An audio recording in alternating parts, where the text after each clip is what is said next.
Similar to AWS, we have a lot of listings on the Snowflake Marketplace. Currently, we have around 40 plus endpoints available on Snowflake Marketplace, and we are still trying to catch up with AWS stuff. We have mega LLMs there ranging from 7B to 70B. We have the identification in 8 languages, models that support that, endpoints that are available on Snowflake currently support that. We also have endpoints for entity extraction, relation extraction, assertion detection. Similar to AWS, you don't require a JSL license there. Everything happens to the Snowflake Marketplace, right? You don't need to write any code to deploy the endpoints there as well. Everything runs on your Snowflake compute pool, right? A Snowflake compute pool is similar to a Kubernetes cluster on a EC2 instance, right? Which is just the infrastructure to host your Snowflake containers. So everything in Snowflake runs via Docker containers, right? The Docker container contains the model for interacting with the model, right? So basically, you have an endpoint there running that takes your input, processes it against the model, and returns the output, right?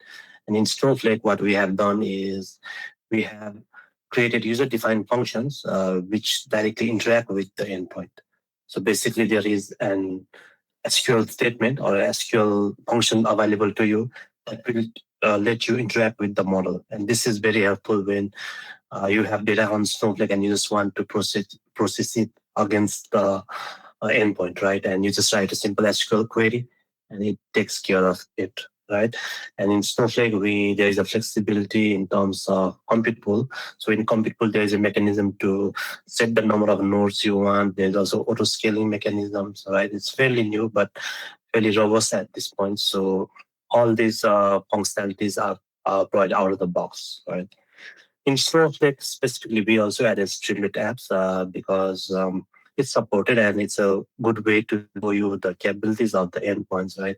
So basically, I'll show you in a bit the Streamlit app. What it does is you can use to interact with the endpoint, right? I'll show you in a bit the demo, right? And this is powered via Snowflake native apps. Sorry, the native apps is a technology which lets you combine all these Snowflake container services, creating Streamlit apps, and provide you from an apps perspective in the Snowflake ecosystem.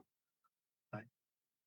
So let's see how we can deploy a Snowflake endpoint, right, that we host. So let's look at the Snowflake Marketplace. Okay, so if you need to be logged into your Snowflake account to get the subscription process going. So on the Snowflake Marketplace, after you click the link, we can see all the listings that are available.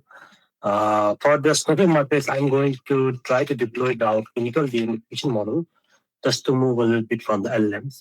The de-identification is one of the name entity recognition tasks that requires to be fairly accurate, right? Because you cannot make some mistakes on PHI entities, on de-identifying PHI entities. Using an LLM, you can get around 85 to 90% accuracy, but for clinical de-identification tasks, it's generally preferable to have around 95% or more accuracy. Right?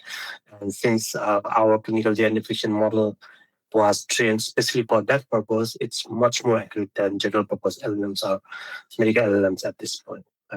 So to get started on the subscription process on Snowflake, you just click on the listing and you'll have access to the pricing information or the you see pricing options, right? Since I have already subscribed to the product, I am saying an expired product, but basically you will have a get button here that allows you to fill out your information. You also have trial option. As I mentioned, since my trial already expired, and since my trial has already expired, showing expired button, but you will be able to use the model on a trial basis, right? And you just click on the get instance access button. Then an app would be installed on your account, and the app will be visible via the which one? Okay, monitoring marketplace catalog. Yeah, on the catalog and apps, right? If you click on catalog/apps, all the installed apps will be visible there. Now, going to the app sections, you can see I have already pre-installed and clinical de-identification apps. So if I go here and check, this is how the app would look like, right? Basically, you have a Streamlit app that is running. You have the option to start and stop an endpoint, right? So this is the control mechanism to start the endpoint. So you have the number of instances that you would like to perform the operation on, or how many endpoints be active for your inference, right? So if you have lots of requests, you can spin up more instances. But to get the Docker container started, you can click on the Start Service button, right? And this will essentially start the Docker containers on the background, right? And this app will refresh. So you can see now the service is starting.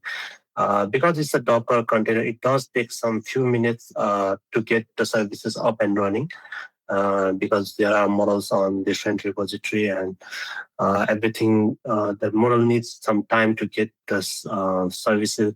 The model needs some time to load up. That's why it will take some time, around 4 to 5 minutes for the containers to start. And once the service starts, the UI will change. It will look. Okay. Now the app has started. This is the UI. Basically, you have the option to use the UI or the Streamlit app to perform your identification operation, or you can use SQL as well here. Basically, the SQL app, I'll show you in a bit so what SQL functionalities we have as well. But in order to call the UI test, you can click on the apply button here. So this is the default masking policy, which is mask, and these are just the input text. So if you want to play around with what the model does, you can perform these operations as well on the UI. Right. So since it's a masking policy, it's able to identifying the PSI information and it's masking it. Right. You also have the option to obfuscate it as well. Right. It does basically the same. It performs the same de-identification operation, but now it's going to obfuscate the PSI entities. Right. So let's look at how the SQL operation works, right? This UI is good to test the model, to check the output. Now, if you want to perform some real operations, you probably use SQL, right? To use the SQL, you will just open a worksheet, a Snowflake worksheet, right? So I'm going to have a worksheet ready, or I could use a notebook as well. So let's see, let me use a notebook here. So I have a demonstration notebook. Basically, the notebook is doing the same thing as the worksheet would do, right? So these are all the functionality that you see on the UI are powered via SQL functions or SQL call pushes. So we have a startup functionality, which does the same thing when you click on the start service button, right? It does starts the Docker containers and make sure everything is working. So for the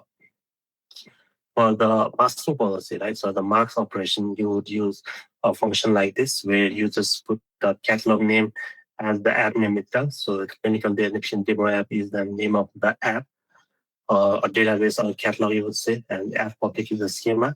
And prediction UDF is the function that has been provided by us to call the endpoint, right? So if I run this function, what it does is it runs the same, it invokes the endpoint, right?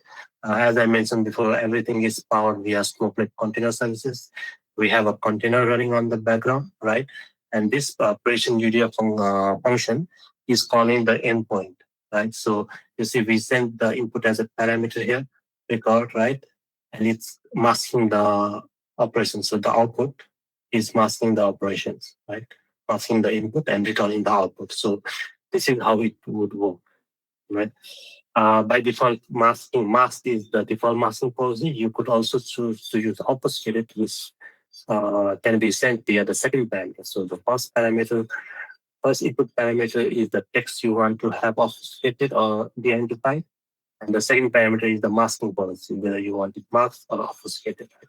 So if I run this, right, it performs the same operation, but instead of now masking, you get the obfuscated parameter. So everything is randomized. The default that PSI entities are randomized, right?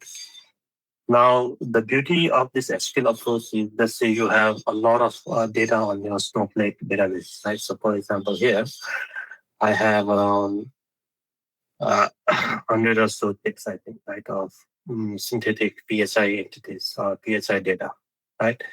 Let's say I want to run it against the endpoint. So what you would do is, if you are familiar with SQL, since this is a user-defined function, you can just pass your column, which is the text column here, right, through the function. So if you do something like this, what it will do is it will run all the inputs you have through the endpoint on a batched way, right?